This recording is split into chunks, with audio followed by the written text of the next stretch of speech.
ಹೇಗಿದ್ದೀರಾ ವೀಕ್ಷಕರೇ? ಚೆನ್ನಾಗಿದ್ದೀರಾ ಅಂತ ಅನ್ಕೋತಾ ಇದ್ದೀನಿ. ನಾನೀಗ ಸಿಂಪಲ್ಲಾಗಿ ರೆಸಿಪಿಯೊಂದಿಗೆ ಬಂದಿದ್ದೀನಿ.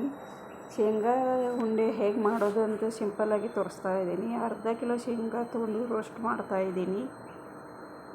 ರೋಸ್ಟ್ ಮಾಡಿಕೊಂಡು ನಾನು ಡೈಲಿ ಬ್ಲಾಗ್ ಮಾಡಬೇಕು ಅಂತ ಅನ್ಕೋತಾ ಇದ್ದೀನಿ. ಯಾರೆಲ್ಲ ಇಂಟ್ರೆಸ್ಟ್ ಇದ್ದರೆ ಕಮೆಂಟ್ ಮೂಲಕ ತಿಳಿಸಿ.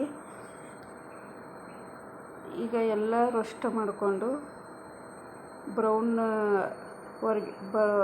ಕಲರ್ ಬರೋವರೆಗೂ ರೋಸ್ಟ್ ಮಾಡ್ಕೋಬೇಕು. ಈಗ ಅದನ್ನ ಒಂದು ತಾಟದಲ್ಲಿ ಇಟ್ಕೊಂಡು ನಾನು ಪಂಕದಲ್ಲಿ ಆರಕ್ಕೆ ಇಟ್ಕೋತೀನಿ.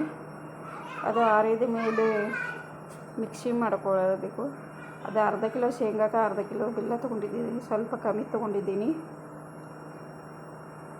ಸ್ವಲ್ಪ ಶೇಂಗಾ ಸ್ವಲ್ಪ ಬೆಲ್ಲ ಮಿಕ್ಸ್ ಮಾಡಿಕೊಂಡು ಹೀಗೆ ಗ್ರ್ಯಾಂಡ್ ಮಾಡ್ಕೋಬೇಕು. ತುಂಬ ನುಣ್ಣಗೆ ಮಾಡ್ಕೋಬೇಕು. ನೋಡಿ, ನಾ ಈ ಥರ ಮಾಡ್ಕೊಂಡಿದ್ದೀನಲ್ಲ, ಈ ಥರ ಇರಬೇಕು. ತುಂಬ ಚೆನ್ನಾಗಿ ಟೇಸ್ಟಿಯಾಗಿ ಸಿಂಪಲ್ಲಾಗಿ ಉಂಡೆ ಹೇಗೆ ಕಟ್ಟೋದ ಅಂತ ನಾನು ತೋರಿಸ್ತಾ ಇದ್ದೀನಿ. ಬಿಗ್ನರ್ಸ್ ಇದ್ದವ್ರಿಗೂ ಬರುತ್ತೆ ಇದು. ಈ ರೆಸಿಪಿ ನಿಮಗೆ ಏನಾದರೂ ಸ್ವಲ್ಪನಾದರೂ ಇಷ್ಟ ಆಗಿದ್ದರೆ ಲೈಕ್ ಮಾಡಿ, ನಿಮ್ಮ ಫ್ರೆಂಡಿಗೆ ಶೇರ್ ಮಾಡಿ, ಸಪೋರ್ಟ್ ಮಾಡಿ ನನ್ನ ಚಾನಲ್ನಿಗೆ. ಈಗ ಎಲ್ಲ ಉಂಡೆ ಕಟ್ಟಿ ಇಟ್ಕೊಂಡ್ರೆ ರೆಡಿ ಆಯಿತು ನಮ್ಮ ಶೇಂಗಾ ಉಂಡೆ. ವೀಕ್ಷಕರೇ, ತಿಳಿಸಿ ಪ್ಲೀಸ್, ನಿಮ್ಮ ಸಪೋರ್ಟ್ ನನ್ನ ಚಾನಲ್ನಿಗೆ ಮಾಡಿ. ಹೇಗೆ ಬಂದಿದೆ ಅಂತ ಕಮೆಂಟ್ ಬಾಕ್ಸ್ನಲ್ಲಿ ತಿಳಿಸಿ. Thank you for watching.